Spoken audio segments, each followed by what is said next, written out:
नमस्कार दोस्तों, आप सभी का विश्व भारती चैनल में बहुत-बहुत स्वागत है।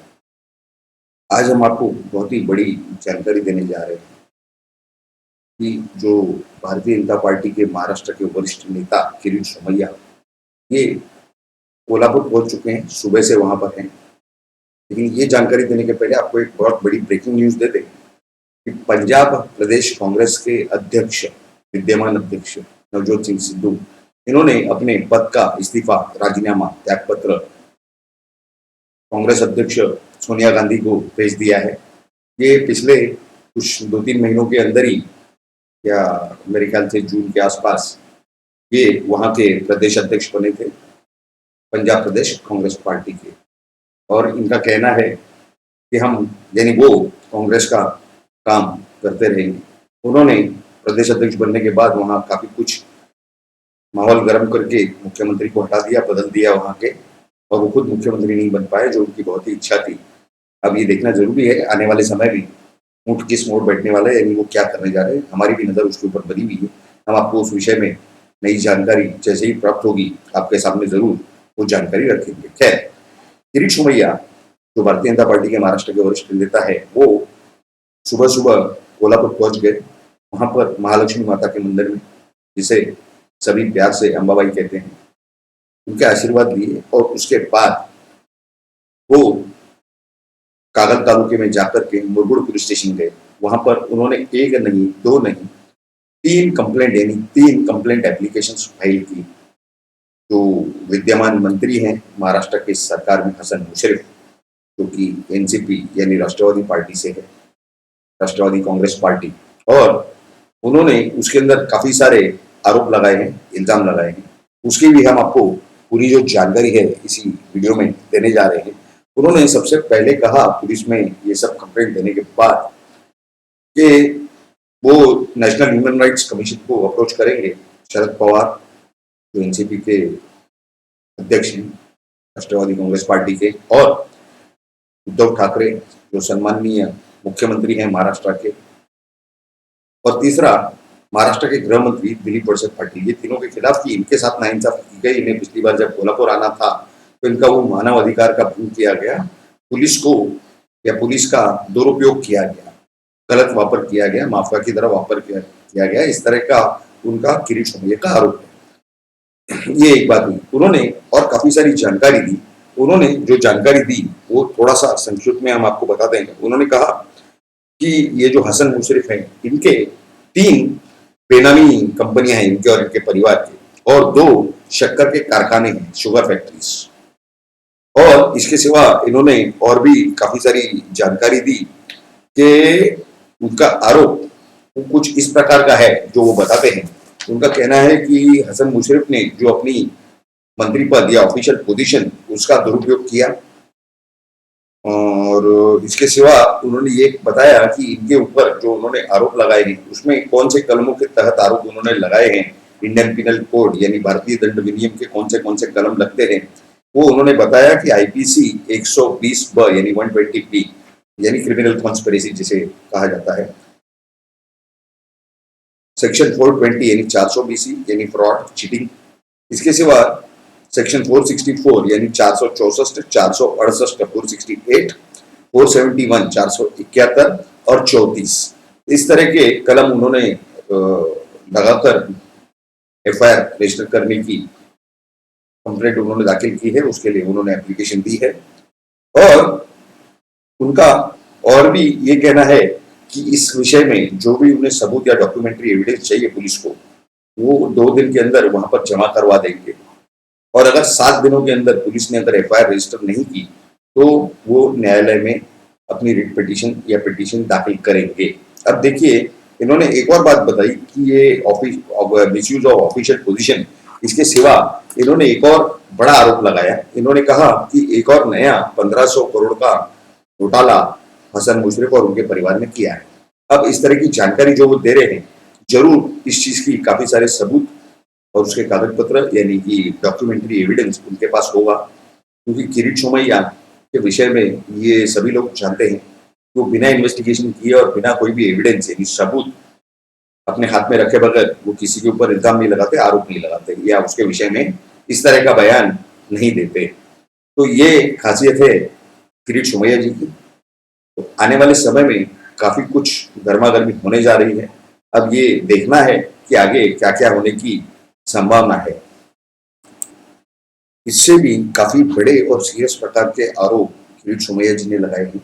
अब जब हम इस वीडियो को रिकॉर्ड कर रहे हैं, उनकी ऐसे जानकारी मिल रही सूत्रों से कि उनकी कुछ प्रेस कॉन्फ्रेंस वहां कोल्हापुर में चालू है, क्योंकि वो 4 बजे के आसपास उनकी प्रेस कॉन्फ्रेंस होने वाली थी। बहरहाल कुछ हम आपको जानकारी दे देते हैं इस विषय में कि महाराष्ट्र प्रदेश यानी महाराष्ट्र राज्य के अंदर कुछ 28,000 ग्राम पंचायतें हैं, इस प्रकार की सूत्रों से जानकारियां मिल रही हैं। और उस विषय में किरीट सोमैया का ये कहना है कि जो 1500 करोड़ का जो घोटाला उन्होंने कहा है, हसन मुशर्रफ मंत्री हैं ग्राम विकास के और लेबर मिनिस्टर हैं वो, यानी कामगार मंत्री। तो ये उन्होंने अपने जो उनके दामाद हैं जमाई, उनके कंपनी को एक 1500 करोड़ का बड़ा कॉन्ट्रैक्ट दे दिया और उसमें उन्होंने काफी सारी चीजें ये कर दी कि जो भी ग्राम पंचायत हो, छोटी हो तो उसे 3,700 या कुछ महीने मिलेगा, और अगर मीडियम या बड़ी कंपनी है तो उसे 5 या 5,500 रुपए महीने के मिलेंगे। और वहां पर उनके जो डीजल का खर्चा ये वो होता है जो छोटा मोटा, वो 4 या 5 लीटर डीजल में हो जाना चाहिए, इस प्रकार का अंदाजा किरीट सोमैया जी का है। तो उसके ऊपर 50,000 रुपया डीजल का खर्चा दिखाया जा रहा था, इन्हीं पूरा गड़बड़ घोटाला किया जा रहा था। इस प्रकार के आरोप किरीट सोमैया जी ने लगाए हैं हसन मुशर्रफ और उनके जमाई यानी दामाद के ऊपर।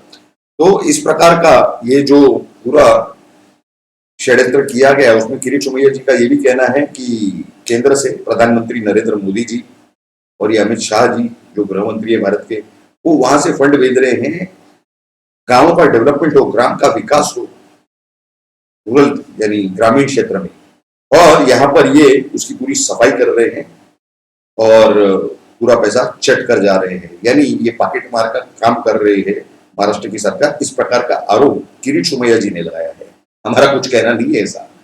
तो इस प्रकार के जो आरोप लगाए हैं, जरूर उनके पास कुछ न कुछ सबूत होंगे। उन्होंने ये भी कहा कि ईडी के पास उन्होंने अपनी तकरार कंप्लेंट दाखिल की है, ईडी भी इस पे इन्वेस्टिगेशन कर रही होगी या करेगी और इस विषय में जरूर कार्रवाई होगी। और अगर कोल्हापुर में जो महाराष्ट्र की पुलिस है, उन्होंने अगर इस विषय में 7 दिनों में एफआईआर रजिस्टर नहीं किया, गुना दाखिल नहीं किया, तो वो कोर्ट में जाकर के उस विषय में न्याय मांगेंगे और योग्य आदेश कोर्ट से प्राप्त कराएंगे महाराष्ट्र की सरकार और वहां की पुलिस पर। और आने वाले 2 दिनों में वो इस विषय के पूरे कारोबार के व्यवहार के पूरे सबूत वो देने जा रहे हैं। उन्होंने एक सबसे महत्वपूर्ण बात ये बताई कि ये जो अपने कंपनियों में फंड लाए गए हसन मुशर्रफ द्वारा, उन्होंने कुछ 2 या 3 जो कंपनियां अस्तित्व में ही नहीं है, बंद हो चुकी है, वहां से पैसे अपने कारखानों में या अपने कंपनियों में रूट करवाए हैं, यानी ब्लैक मनी को व्हाइट किया। और ये ब्लैक मनी जरूर 2 नंबर की यानी एक्सटॉर्शन या ये वसूली की कमाई होगी, इस प्रकार का अंदाजा किरीट सोमैया जी का है, ऐसा लगता है। इसी तरह के वो आरोप लगा रहे हैं। तो वो ऐसे सब आरोप लगने के बाद जो कंपनी अस्तित्व में नहीं है, उसके बैंक अकाउंट खोलकर अगर आपके या हमारे किसी कंपनी के अकाउंट में पैसे आए, तो क्या ये जायज है? क्या ये कानून में सही बात है? क्या ये गुनाह नहीं है कि हम किसी और प्रकार की इनकम जो हम अपने अकाउंट में दिखाना नहीं चाहते, कैश इनकम हो, तो वो हम दूसरे जगह से रूट कर ले? तो क्या ये हम कायदे को, सरकार को, सरकारी तिजोरी को यानी जनता की तिजोरी को धोखा देना नहीं हुआ? धोखा ही देना हुआ। और अगर इस प्रकार की कोई घटना हुई है, वो चाहे सत्ताधारी पार्टी हो चाहे विरोधी पार्टी हो, जिसने भी ये किया हो इस प्रकार की गतिविधि, हम उसकी कठोर निंदा करते हैं, क्योंकि आप और हमारे पैसों पर ये सरकारें चलती हैं। हम और आप शेयर होल्डर हैं इस देश के और हर प्रदेश के, क्योंकि वहां पर फंड सेंटर से ही जाता है। तो अगर हम शेयर होल्डर यानी मालिक हैं और हमारे साथ ही कोई धोखा कर रहा है, तो ये बिल्कुल गलत बात है। इस चीज पर ऐसे लोगों का बिल्कुल विरोध करना चाहिए। जब भी ये मालूम हो, उसका सबूत मिले, तो जरूर उनके खिलाफ सख्त से सख्त कार्रवाई होनी चाहिए। और इस तरह की सख्त से सख्त कार्रवाई करवाने के लिए हमारी ये विनती है, निवेदन है, ये महाराष्ट्र की सरकार से भी और केंद्र की सरकार से भी, कि कोई भी राजनीतिक पार्टी हो, किसी भी राजनीतिक पार्टी का नेता हो, लेकिन अगर देश की जनता और संविधान और सरकारी यानी जनता की तिजोरी के साथ अगर वो धोखा करता है, तो वहां जो पैसे कम पहुंचेंगे वो जनता को ही भरने हैं। टैक्स बढ़ेगा, असेसमेंट, प्रॉपर्टी टैक्स, जीएसटी, हर चीज बढ़ेगी। वो धोखा है और वो सच में जेब काटने वाली बात है। तो इस प्रकार की कोई चीज होनी नहीं चाहिए। आप सभी लोगों से निवेदन है कि कि आप भी जिसकी आपको ईमेल हो, प्राइम मिनिस्टर की हो, आपके प्रदेश के मुख्यमंत्री की हो, राज्य के, आप उन्हें इस विषय पर जरूर जानकारी दीजिए कि इस प्रकार की अगर कोई गतिविधियां चल रही है तो वो सावधान रहे और इस विषय में अलर्ट रहे, और इस तरह की अगर कोई जानकारी मिलती है तो इसमें वो भी जवाबदार उसमें गिने जाएंगे या पकड़े जाएंगे। कल अगर ऐसा कोई मसला सामने आता है तो आपका वो ईमेल या आपका वो पत्र जिसकी कॉपी आपके पास होगी, वो आप उस कोर्ट के जो भी केस होगा उसमें आप लगा सकेंगे, और मुख्यमंत्री जो भी व्यक्ति रही होगी उस समय की, उसे भी कोर्ट में बुलाया जा सकता है और उसे जवाब, न्यायालय को अधिकार है पूछने का कि आपको ये जानकारी दी गई थी कि इस प्रकार का अगर कुछ होगा तो आप भी जवाबदार, तो आपने क्या काम किया, क्या कार्रवाई की, और अगर आपने कुछ नहीं की और उसके बाद अगर सेंट्रल एजेंसी या तीसरे एजेंसी ने पकड़ा है तो उसके जवाबदार आप भी हैं। उन्हें भी आरोपी बनाया जा सकता है ऐसे विषयों में, क्योंकि कानूनन सरकारी पद पर बैठने के बाद उनके पास इस तरह की कोई भी चीज राइटिंग में आने के बाद उनकी जवाबदारी बनती है। तो इनके कान पकड़ के रखना जरूरी है और जब समय आए तब दबाना भी जरूरी है। तो आप सभी लोगों से हमारा ये निवेदन है कि आप जरूर हमें नीचे कमेंट बॉक्स में लिख करके, कमेंट करके जरूर हमें बताएं कि आज के वीडियो का कंटेंट आपको कैसा लगा, और अगर आपको अच्छा लगा तो इस वीडियो को जरूर लाइक भी करें, और अगर आपने हम तक हमारे इस चैनल को सब्सक्राइब नहीं किया तो जल्द से जल्द सब्सक्राइब करें, और सब्सक्राइब के बाजू में जो बेल आइकन का स्विच दिया हुआ है उस पर क्लिक करें और ऑल नोटिफिकेशन यानी सभी नोटिफिकेशन को ऑन कर दें, ताकि आपको इसी प्रकार की सही सही जानकारियां हमारे वीडियोस द्वारा प्राप्त हो सके, आपको जल्दी से इमीडिएटली नोटिफिकेशन मिल सके हमारे हर नए अपलोड, नए वीडियो और नए एपिसोड का। आप सभी लोगों ने इस वीडियो को पूरा अंत तक देखा, इसके लिए आप सभी का बहुत बहुत धन्यवाद। भारत माता की जय। जय हिंद।